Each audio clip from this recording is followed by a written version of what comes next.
Hello. Okay, we have a start time of 11 a.m., so we're going to start on time. For those of you that have joined us today, thank you very much. It's kind of an exciting day for us. We are just starting back our webinar series, and this is the first one. So I'm excited to see everyone here, and I hope everyone enjoys the session. We have some just basic, I guess, housekeeping. If you have questions, please put them in the chat. If you see me glancing over to the side, that's just I'm checking the chat. We also have Jennifer McGillis, who is the other co-owner of Pro Ergonomics, on with us today. So you may see her field some of the questions as well if I don't. So she just said good morning to you all. All right. For those of you that are new to us, anyways, I noticed that there are quite a few familiar faces, and I am very happy to see you here with us. So thank you for kind of joining us again.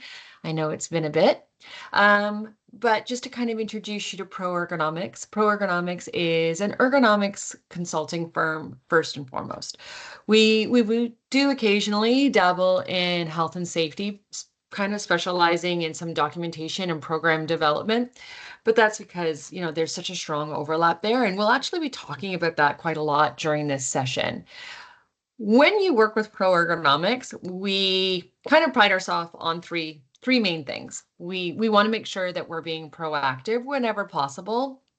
A lot of you may not be in a proactive phase of your program, but it's not to say that we can't maybe highlight the light at the end of the tunnel, because once we get into a proactive program, we really start to see, things start to move and shake, and we start to see some really big gains where we need them, as well as some big drops where we also need them, which is so good. And a lot of what we're going to be talking about today is trying to get you kind of formulating a program that's going to get you to that proactive stage. We also want to make sure that everything we are doing is productive. There is nothing worse for us as consultants and ergonomists where we put time and energy into developing a product, whether it be a report, an assessment, training, and there's really big hopes that it's going to go somewhere for you, and it maybe just treads water a little bit. So we're always here to help kind of navigate that space of how do we move forward to the point where we're impacting not just health and safety, but we're actually impacting the, demands that make us a competitor as an organization, and maybe how we can improve some of those things. Because I'm not going to say this the first time. I'll say it probably a lot, but the opportunity to increase your productivity as an organization really is there and tangible for you within your ergonomics program. And so that may be an opportunity for some that, they didn't realize that. And lastly, this maybe goes without saying, but we definitely try to make sure that your experience with us is professional at all times. Many of you that are on here, I have known for literally decades, if we're not going to count time. And, you've definitely become kind of corporate friends of mine, and we maybe have a little less professional relationship with hugs and whatnot, but professionalism is something that we pride ourselves on. Everything from our branding, the imagery that you see, to the reports and the contacts that you have with us. So that's just giving you a little bit of a background on who Pro Ergonomics is and, what we're all about. As for today's session, my name is Alex Stinson, and I am one of the co-owners of Pro Ergonomics.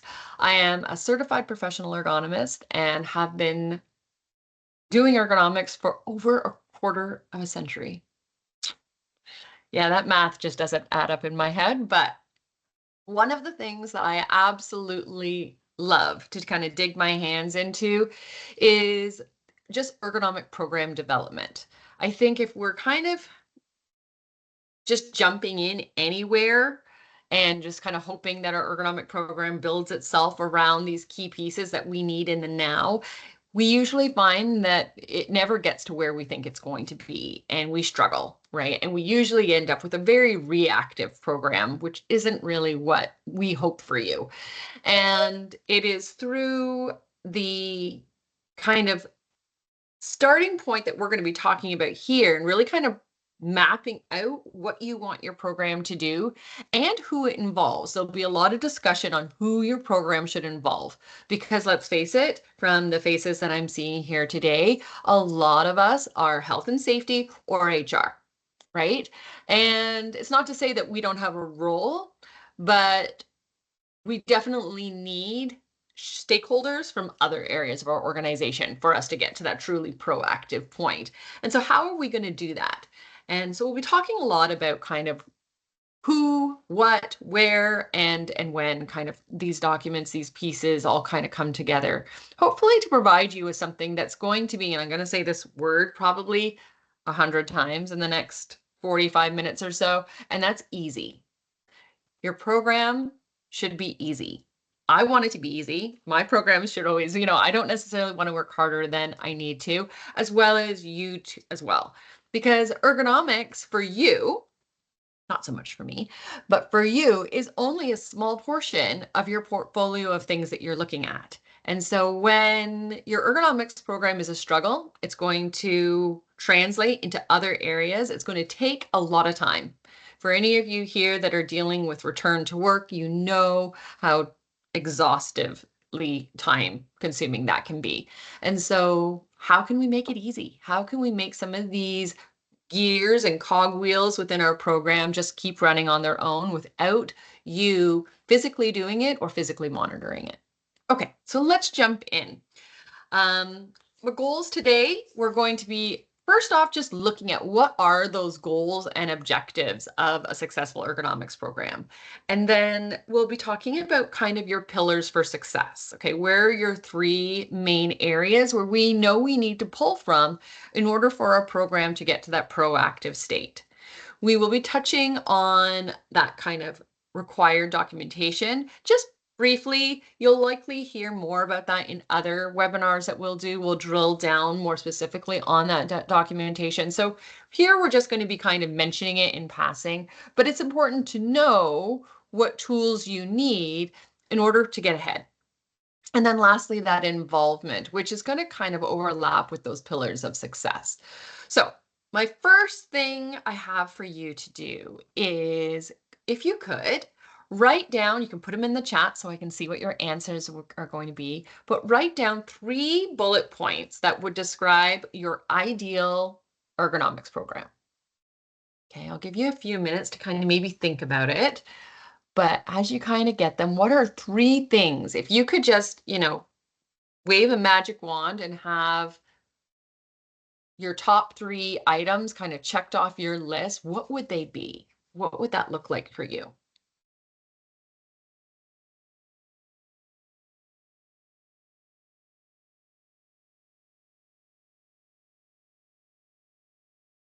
Okay, good. I like that the word easy is coming up twice. Yeah. Okay, good. You guys are very much on the same timeline, kind of thought pattern. So some of mine may come up being a little bit different, but I'm thinking all of you will be able to relate. Understandable for the workers. That's an interesting one. Good. A lot of efficiency, a lot of interactive. I love friendly, right? Ergonomics is friendly. I think that's why Jen and I enjoy it so much because, we're there to try and make people's lives easier. And that's just a friendly space to be in. Great. Okay. Perfect. Accessible, easy to follow, proactive. So I think, which I'm so glad to hear because it was the word that I had in the back of my hand when we were pulling together thoughts for this webinar. And easy was it, is that, I think we struggle so much trying to bring as I said, all these gears kind of together in a working order that actually propels us forward and not just kind of spins independently. And, we just struggle trying to do that mostly because we've started this cog on its own, and then we started this cog on its own, and we just haven't pulled them together so they're actually moving each other. So some of the main things that I would say that we often will get from our clients that are, coming to us saying we need to build a program is first off, they're looking the reason they called us in the first place is because they're looking to reduce their MSD injuries, which definitely goes into um, your kind of the cost and effectiveness side of things, right? We spend a lot of time, we spend a lot of money dealing with our claims management. And so that is kind of a big commonality throughout our clients anyways. However, I'm going to suggest that as we talk through this, I'm going to be challenging you to not rely on your MSD stats. And we'll talk about that in a second. The other one we'll see is trying to get the program to kind of move on to, well, what's the fix, right? What's the control? What's the right thing that we should be doing here? And having that be, again, easy, but also having it be correct. Okay, we sometimes struggle with the timelines that we're on, getting something implemented so that we can keep a program moving, and it's not necessarily the right thing to do. One of the things I think we can all maybe relate to is sit-stand desks, right? You know, I think it's 8 years since that media blitz went out where sitting was the new smoking, and it was all very inflammatory, and it was, you know, every worker wanted them. We started seeing them being integrated, and we definitely have seen that progression today. You know, we go in and sit-stand workstations are not rare. They are, you know, not necessarily common, may not be the word I use, but they're not rare, right? It is more common practice to see them within the organization. Definitely more so in our office settings, but we're starting to see them in the kind of operations side as well, being implemented a bit more. But this is one where if you just go, you know, on your phone or your computer, go to Amazon and order a sit-stand desk. And I will say this does extend to your Staples, your Grandin Toy, your Uline, really any catalog place, and you order a sit-stand desk. I will tell you from, and Jen will be with me on this, is that I would say almost, maybe 90 is too high. I want to say 90. I feel like it's 90% of the products that you will touch on do not go through an ergonomic range, which means, and most of them will stop at desk height, which is 28 to 30 inches. And so what we find is you've spent all this money on a new desk and it doesn't actually fit half of your working population, because desks are more designed for a taller, more male demographic than our smaller, more female demographic.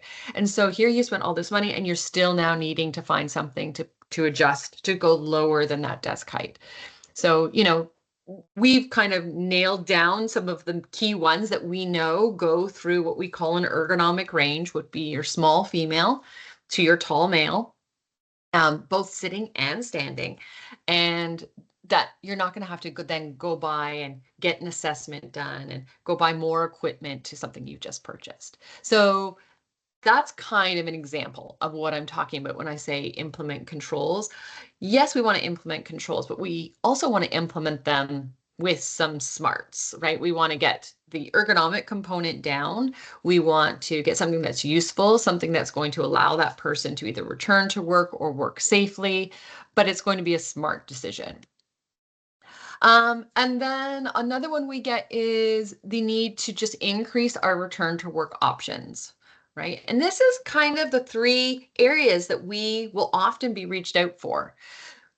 There isn't necessarily a concern for a proactive at this stage, right? When we're reaching out, we're usually just problem solving an issue, and it's usually one of these issues, whether we're struggling with our injuries are too high and we have WSIB involved, whether it's, you know, we kind of have stations that we know don't fit, and or a combination of trying to fit in those return to work options. And how do I return to someone to work with a job that, you know, either A, It's all administrative. I don't have another job than administrative, and I don't know how else to place this person, or vice versa. That could be the same for operations, or just all of our work is challenging and physical.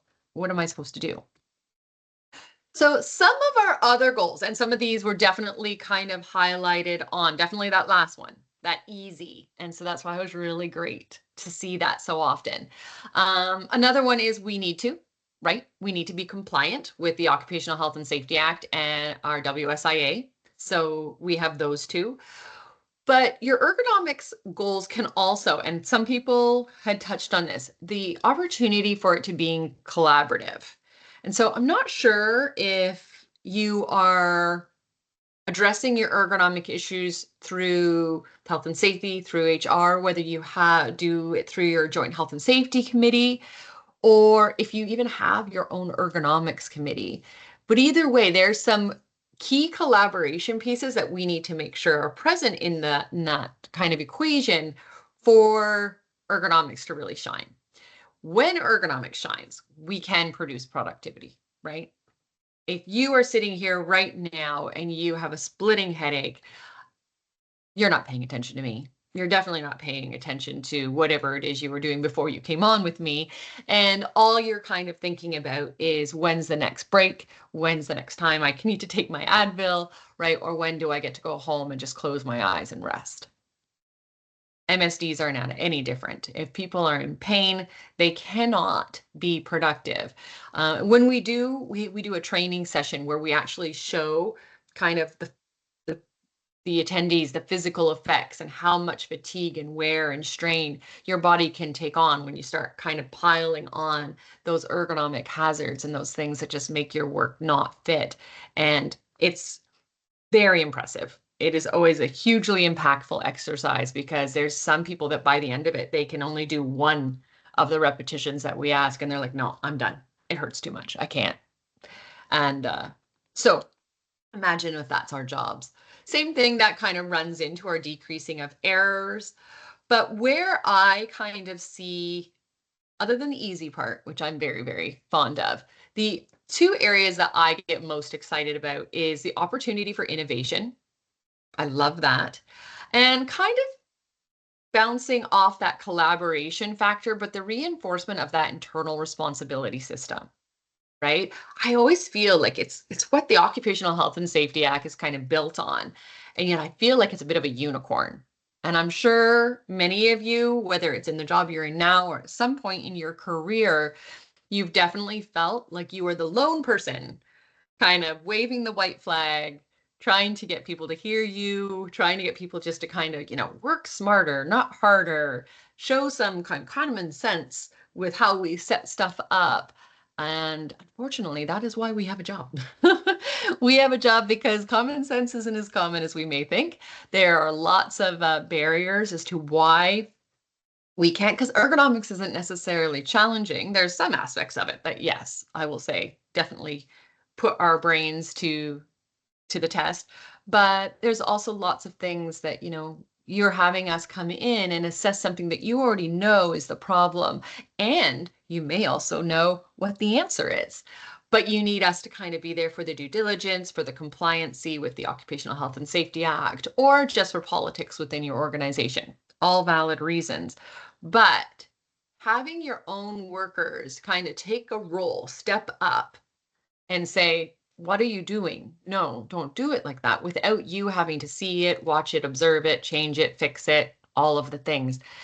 That's what's going to go a long way into that easy conversation where ergonomics isn't just your responsibility, it is a corporate responsibility, and everyone can see it, everyone understands it, and everyone can kind of have a conversation about it.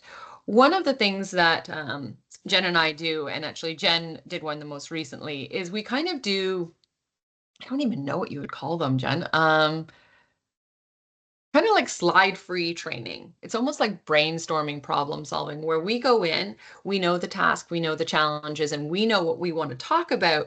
But we also understand that the best way for us to get that buy-in from your employees is really to allow them to hash it out themselves. And so we put forth maybe a slide, kind of like this, or like the one we had before.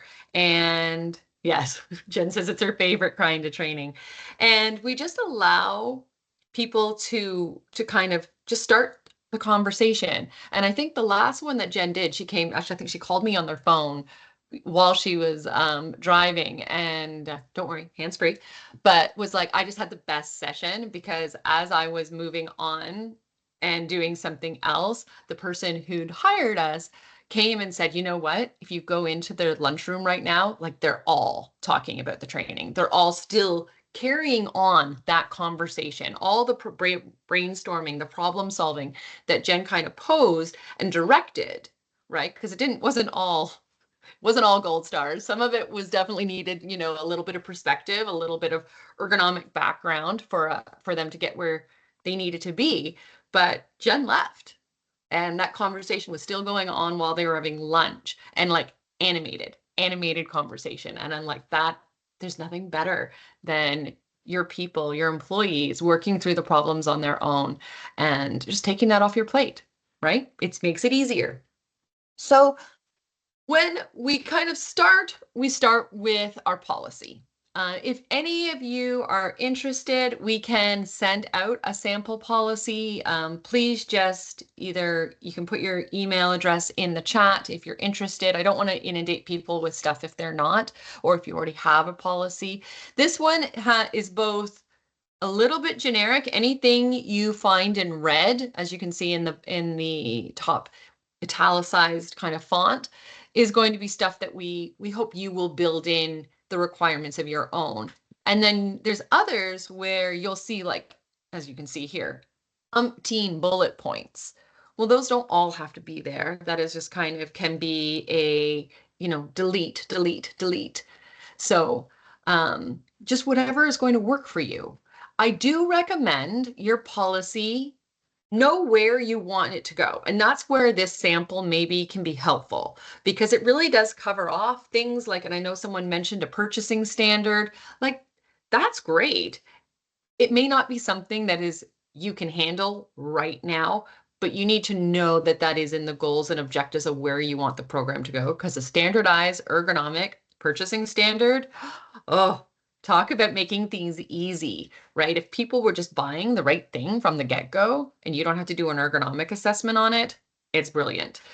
If you can share, yeah, we probably can share the slides.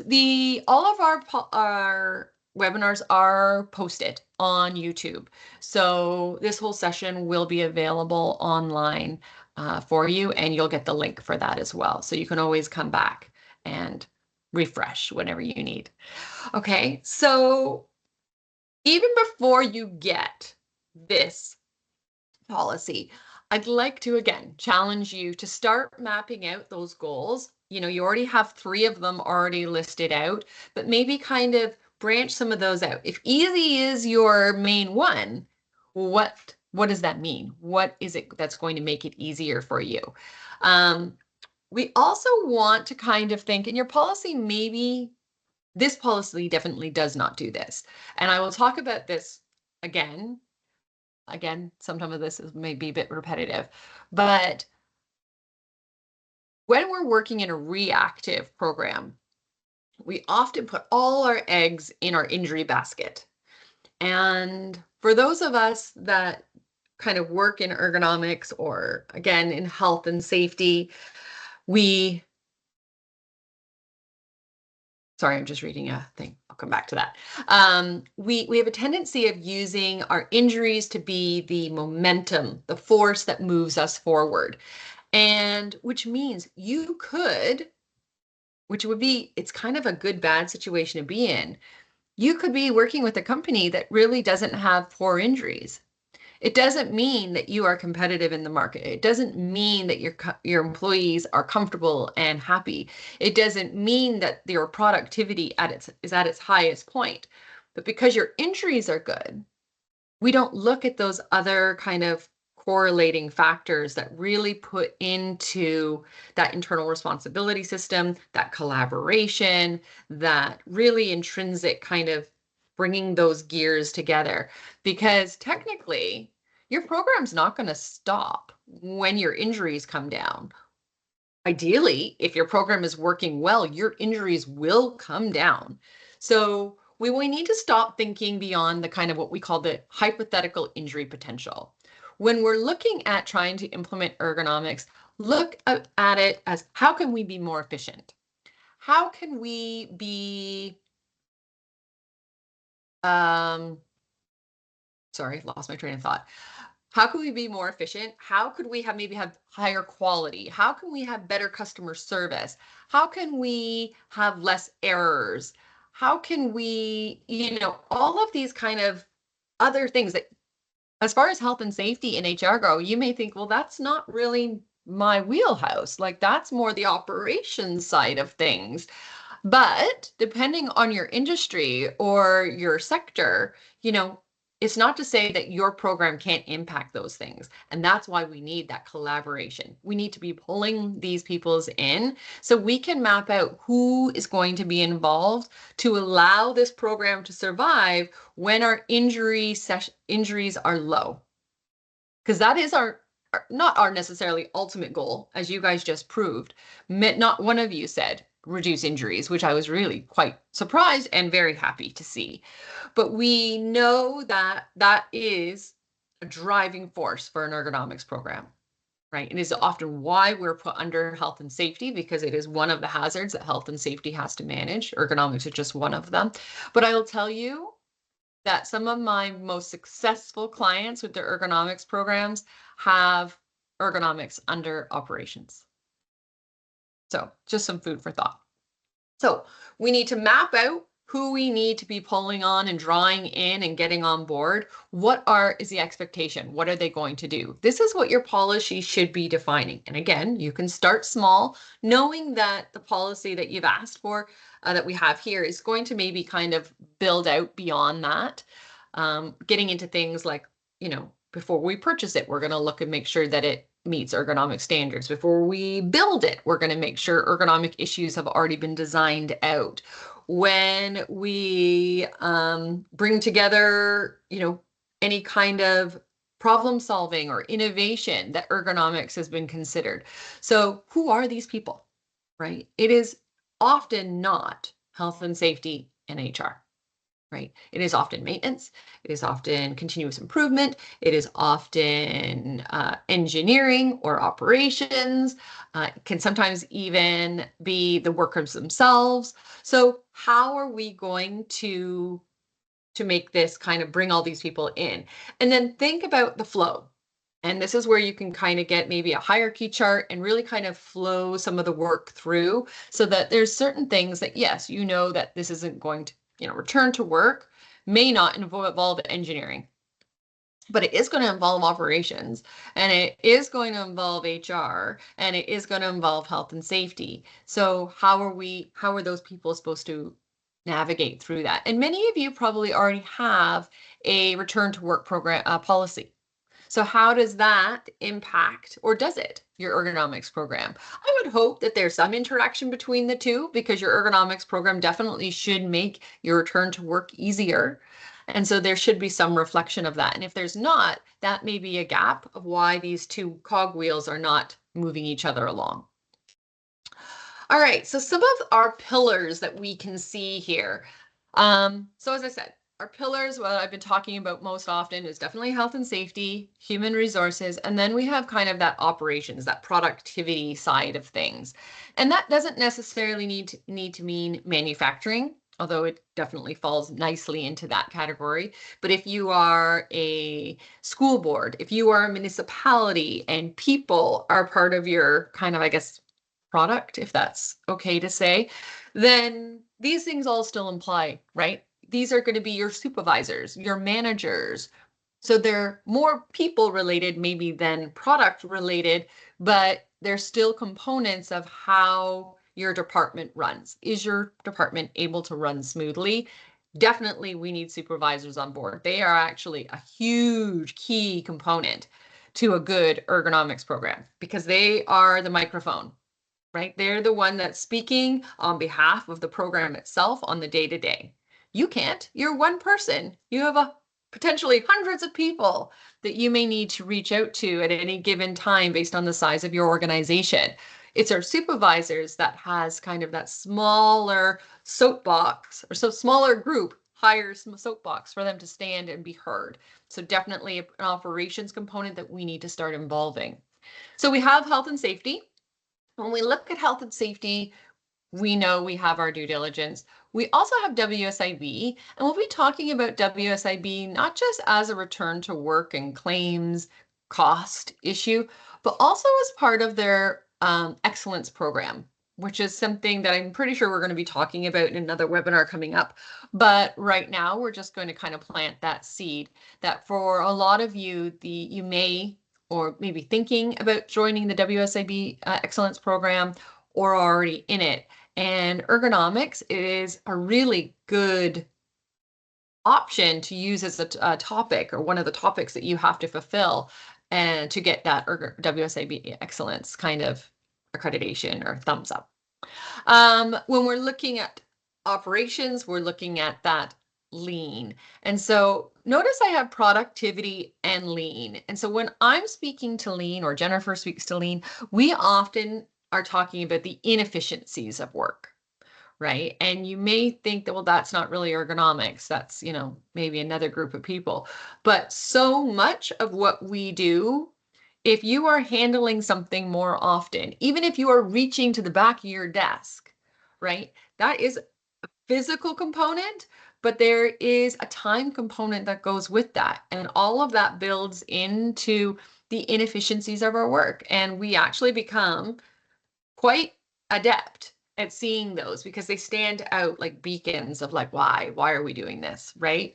And so easy things, potentially, sometimes they may be a little bit more challenging, but again, common sense, ergonomics runs solidly on common sense. Sometimes we just can't see the forest through the trees, but inefficiencies, once you know what you're looking for, they just kind of jump out at you. And a lot of them may be ergonomic, whether it's too much handling of something, whether it be paperwork, whether it be a product, whether it be too much energy spent doing something, whether it be in posture, whether it be in distances moved. And then all of that will turn in. If we can start to be more ergonomic in a more efficient way, then that is going to lead into higher productivity of our workers, right? As well as if we're not reaching, if we're not handling all these things, then there's less opportunity for that MSD, less opportunity for that pain. And so again, we get into some of the more operational things like quality and errors that are also going to be improved on. So your productivity isn't just high numbers, it's high quality numbers. And so this is kind of where we'll also often see the continuous improvement group. Now we'll see a slide in a little bit where it is the MSD prevention guidelines kind of, I guess it's the organizational flow for an ergonomics program or policy, and they mirror the continuous improvement model to a T. The plan, do, check, act that we know is embedded in that continuous improvement theory is just replicated in the MSD prevention guidelines and kind of our in general ergonomic program goals. Because again, you can't be the only one riding the bike, right? This is a group effort, definitely even more than a tandem bike. We've got the charity bike with everybody on board, everyone pedaling at all times. And you may not be involved in each of these processes, but that doesn't mean the program stops. And so that's the goal from the MSD prevention side, but we know this is something that operations embeds their own theories in.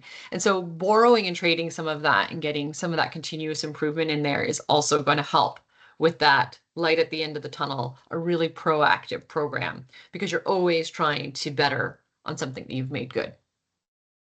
With our human resources, we kind of have first off, we have our staffing, right? If people are going off due to injury, then our operations side may be either A, not to be able to achieve, right? If we are supposed to be doing sales, if we are supposed to be reaching out to and supporting our membership, if we are supposed to be getting a product out and we don't have the people on site to do it. And when I say on site, obviously that's not necessarily meaning on site. People are now working from home quite a bit. So, but still, people's at their desk doing work and doing it efficiently, doing it leanly, doing it with continuous improvement. Um, we're we're going to be struggling to get butts in seats, right? We're going to be struggling getting that productivity and that quality out because everyone's just going to be burning out because the demand is going to be too high. And so trying to find the staffing when we're trying to schedule those things, trying to meet those demands can be very stressful for human resources. You always get the call, I need more people, I need this person, I need this person. And, which kind of goes into that recruitment process.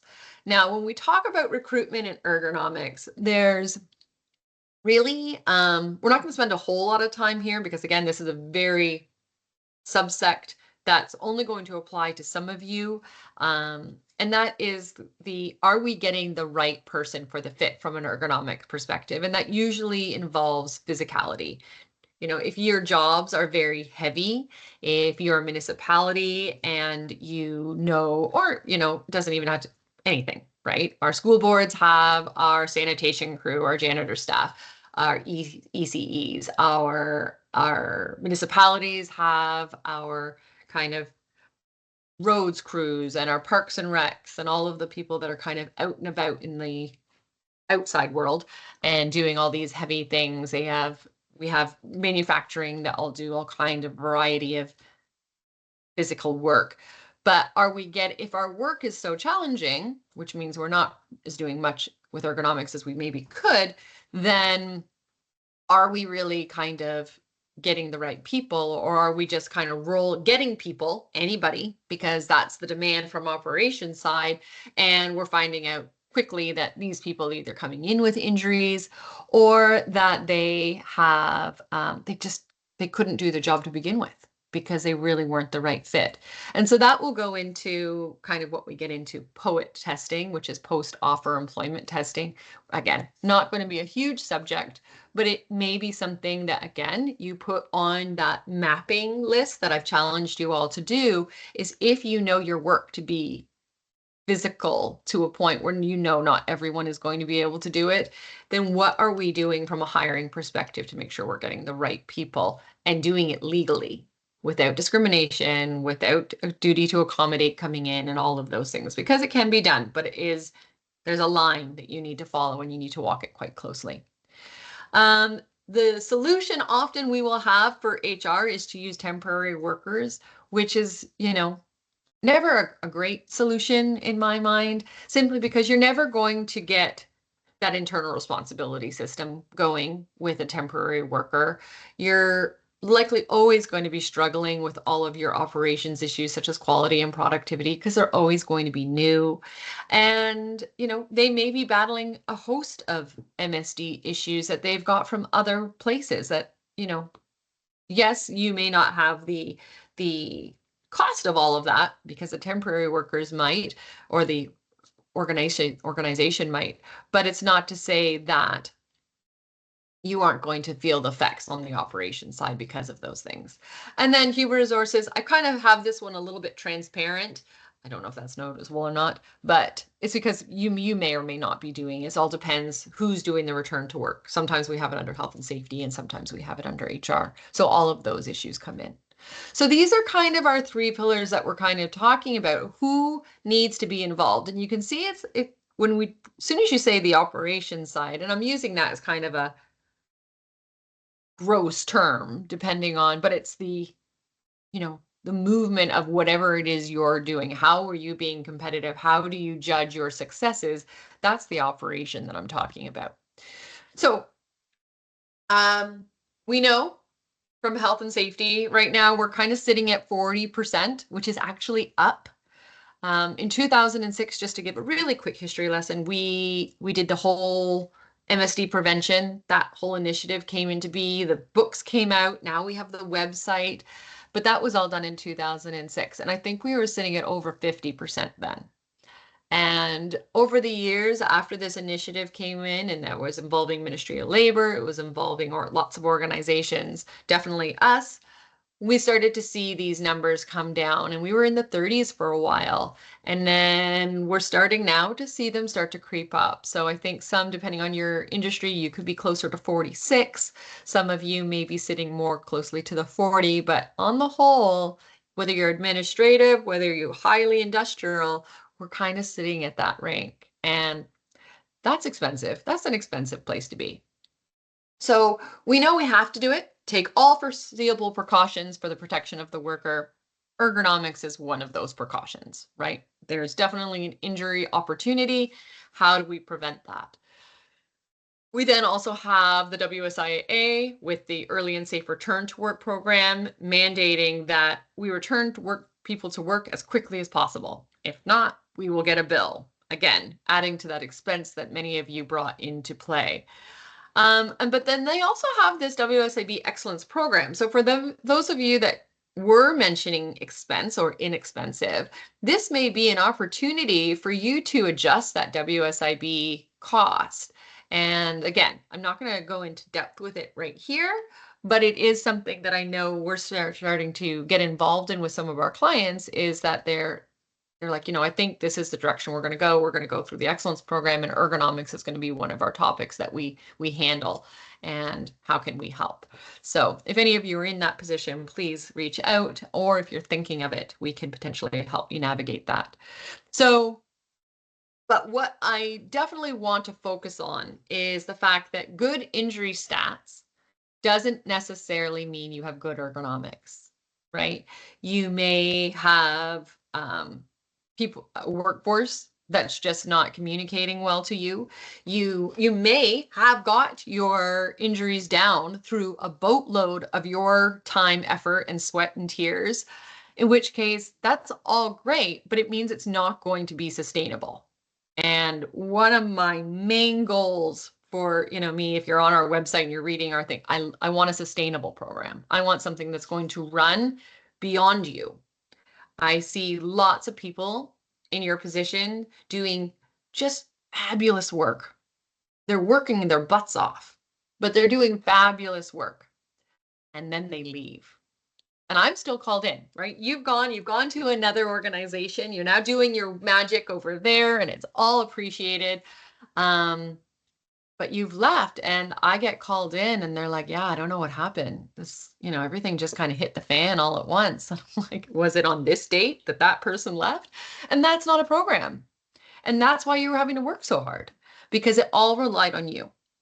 And so just because you have good injury statistics because of your efforts does not mean an ergonomics program is living.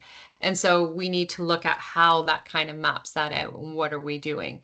And so this is kind of the slide from the MSD prevention program. And so it kind of goes through some of the do's, the checks, the acts.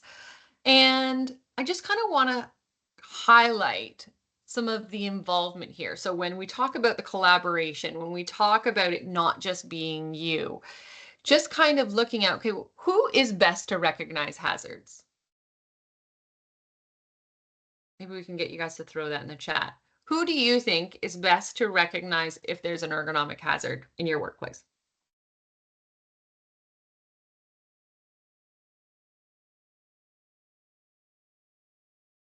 Right? Right? It's the workers, people on the floor. Next up from that, maybe your supervisors, because they're hearing from everybody. So it may be one person, subject matter expert. I love that term. And yes, they are. They're the professionals of their job. If there is a problem from an ergonomic standpoint, they are going to be the ones to feel it, to know about it, and to speak about it. But unless you have a kind of plug-in to that microphone, you're not going to hear them. Your supervisors do. Your supervisors do hear them. And they may not hear it in so many terms as I have an ergonomic issue. No, that's not the vocabulary that's going around. But it's, I'm struggling.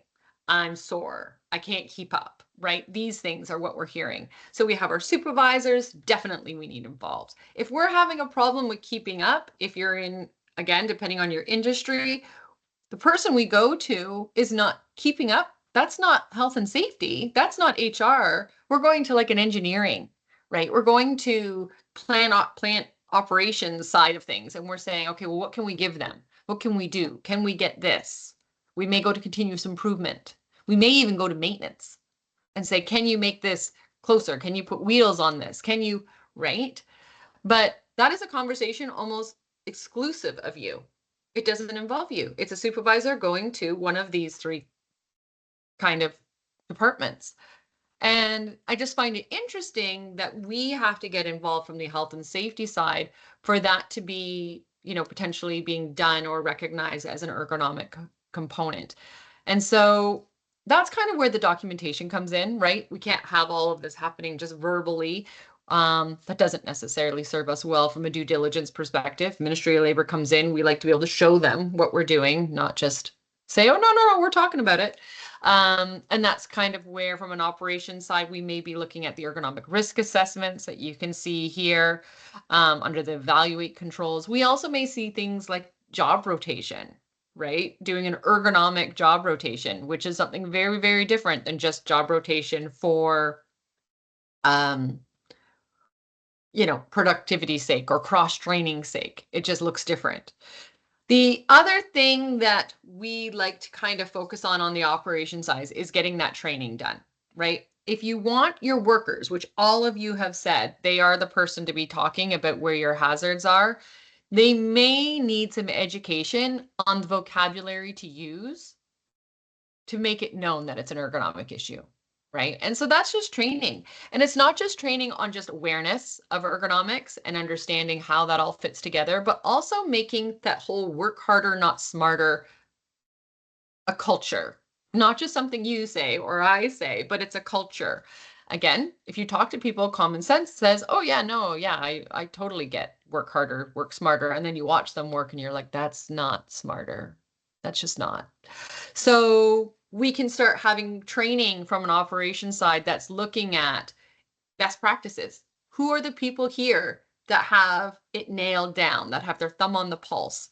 If we are providing things, carts, lift assists, new technology, are we providing the training on how to use it? Right? The number of times we will talk to the engineers after a new product line device has been put out there and come back and say, look, I'm really sorry it's not working out because of these ergonomic issues. And the answer I get back from my engineers, oh, well, that's not how we designed it. Well, that's fine. That's great. Did you tell them that? That's not how you designed it, and tell them how you expected that to work. And so providing training on that. It is shocking that if we communicate well the expectations of how something is to be used or how a job is to be done, and I mean get a little nitty gritty. Like if we're talking about an office, the expectation that they set themselves up ergonomically, that you adjust your chair to fit your body and tell them how to do that. That's kind of the nitty gritty I'm actually talking about. Looking at implementing those controls that are going to be, again, that smart control that's already been vetted for ergonomics, and really capitalizing on these workers that know so much and finding who knows who's got the best tricks. And that is a really fun game you can do within your organization. A really good collaborative way to bring in ergonomics kind of into the forefront in a spotlight is to say, who of you, what are your tricks? What is it that you do that makes your job just easier?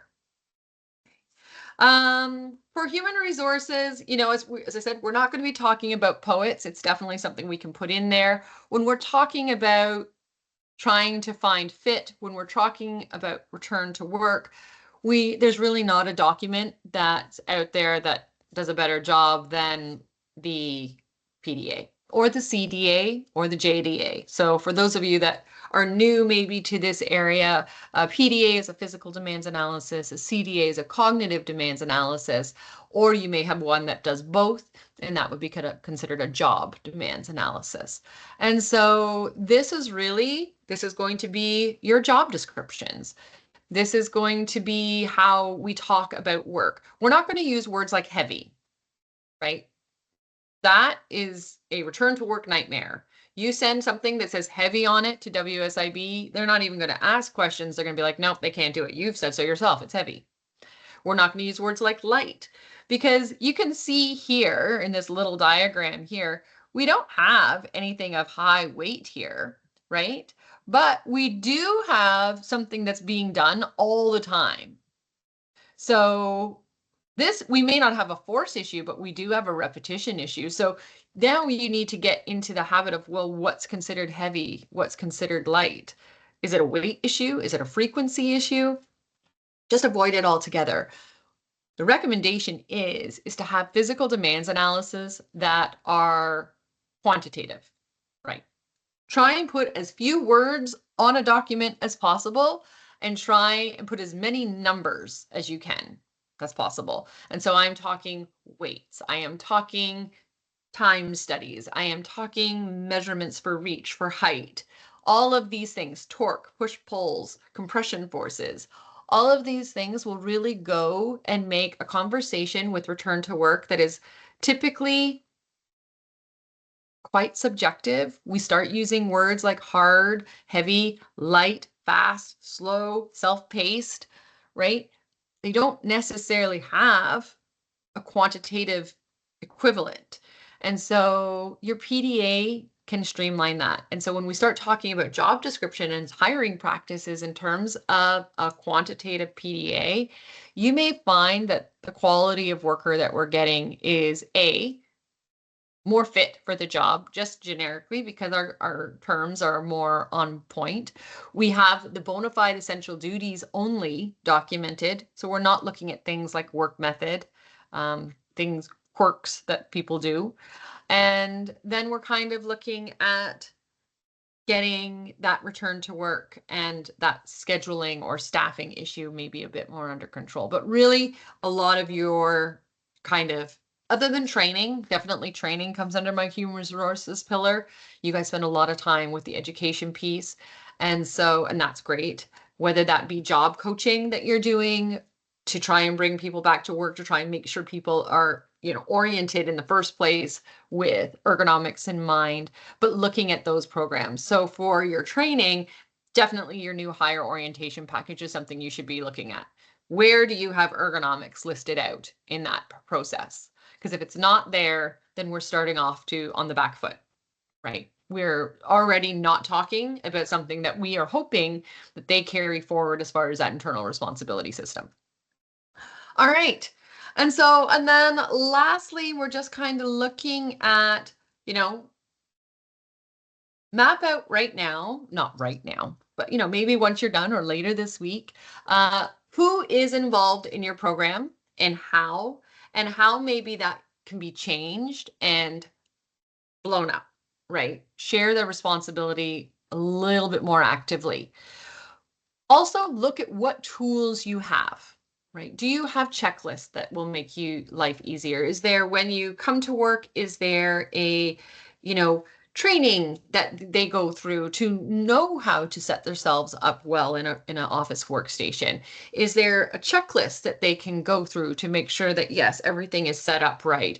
Is there a standard work procedure in the operations side? Like, where are your tools? Where are your communication pieces that, again, are not something you are going to do, is something someone else is going to do? That could be your workplace inspections for your joint health and safety committee and your supervisors. It could be a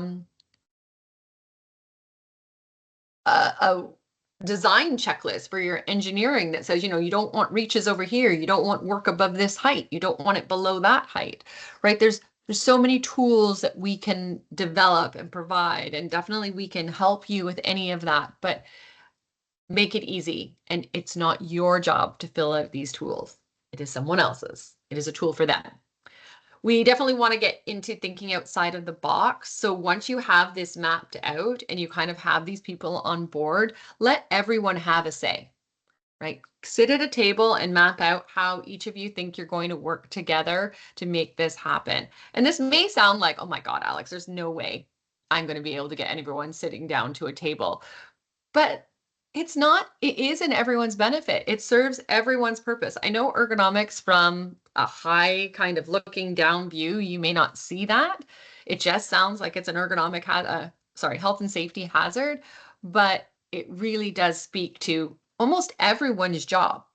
personally as well as from a management perspective.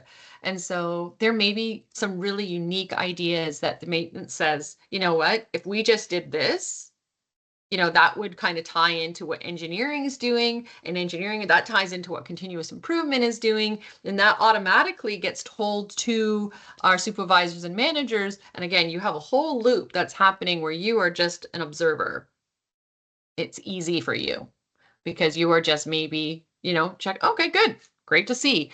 One of the things I would suggest, I don't have it on here, any successes at all that you have, start sharing. Put pictures up, put posters up, make something flashy, but start making the idea that ergonomics improves things a part of your conversation and your culture, right? It gets people talking about it, it gets people buying into it faster, and again, makes your job easier. We don't always get it right the first time, right? So some people may have gone through an office assessment and it didn't work out so great the first time. And they've had now someone else come in and set it up. And, but once you have it set up, that's the moment that you celebrate, because we definitely don't want people remembering the time that it took us a couple tries to get it right. But depending on the human body, things change and move and shift. And then bring that education piece in, whether it's through that communication on your board, whether it's through training, whether it's through an ergonomics committee, a part of your continuous improvement model where you actually have an ergonomics agenda point. All of those things are going to speak to just keeping those gears moving without you having to do anything. All right. So if anyone has any questions, sorry, I did speak quite a bit, but we have a few minutes, and anything that I don't get to, we can always put out in an email to the entire group and let you know kind of what our response would be for those. So if we don't get a chance to touch on it, don't think we're ignoring you. We'll definitely touch on it, but we'll do it in a written forum, because I do want to be respectful of everyone's time. All right. I thank you very much for your time, and I hope this has been at least mindful. I hope it maybe has kind of got some juices flowing, some thoughts going on how maybe you see where you're stuck and what you should be offloading to maybe a different pillar, because it'll serve them better, and it's easier for them to collect the data, do the data, make the change, so on and so forth. All right.